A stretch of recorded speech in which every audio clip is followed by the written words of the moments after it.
சமூக வலைதளங்கள்ல எங்க பார்த்தாலும் அகரம் ஃபவுண்டேஷனுடைய அந்த 20th ஆனிவர்சரியுடைய வீடியோஸ் கிட்டத்தட்ட 6700 குடும்பங்களைச் சேர்ந்த 8000த்துக்கும் மேற்பட்ட மாணவர்கள், இதுல 67% பெண்கள், இதுல பெரும்பாலானோர் முதல் தலைமுறை பட்டதாரிகள்.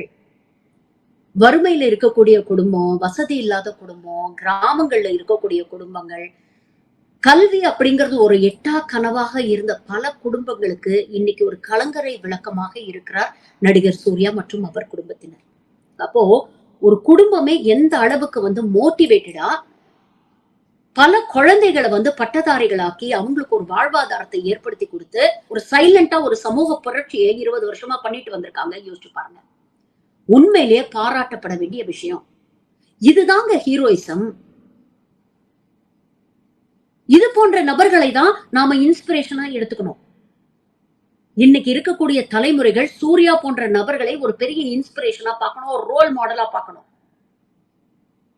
அதை விட்டுட்டு தேவையில்லாம பஞ்ச் டயலாக் பேசுற பரதேசிகள் எல்லாம் நம்பி சமூக வலைதளங்கள்ல உங்க நேரத்தையும் உங்க வாழ்க்கையும் விரயம் பண்ணிட்டு இருக்காதீங்க. சமூகத்துக்கு நல்லது செய்யணும்னா அதுக்கு பதவியில வந்துதான் செய்யணுங்கிற அர்த்தம் இல்ல. உண்மையிலேயே மனசுல செய்யணும் அப்படிங்கிற ஒரு நல்லெண்ணம் இருந்ததுன்னா அதை சின்ன விஷயமாவும் செய்யலாம், பெரிய பெரிய விஷயங்களாகவும் செய்யலாம்.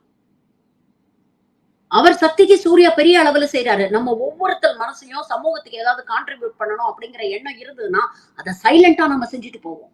நான் 1000 கோடி ரூபாய் சம்பாதிக்கிறேன், இதெல்லாம் விட்டுட்டு உங்களுக்கு சேவை செய்யறதுக்கு தான் நான் அரசியல்ல குதிச்சிருக்கேன், அதனால எனக்கு ஓட்டு போட்டு என்ன சிஎம் ஆக்குங்க, அப்புறம் நான் உங்களுக்கு நல்லது பண்றேன் அப்படின்னு சொல்ற தற்கூரிகளை தாண்டி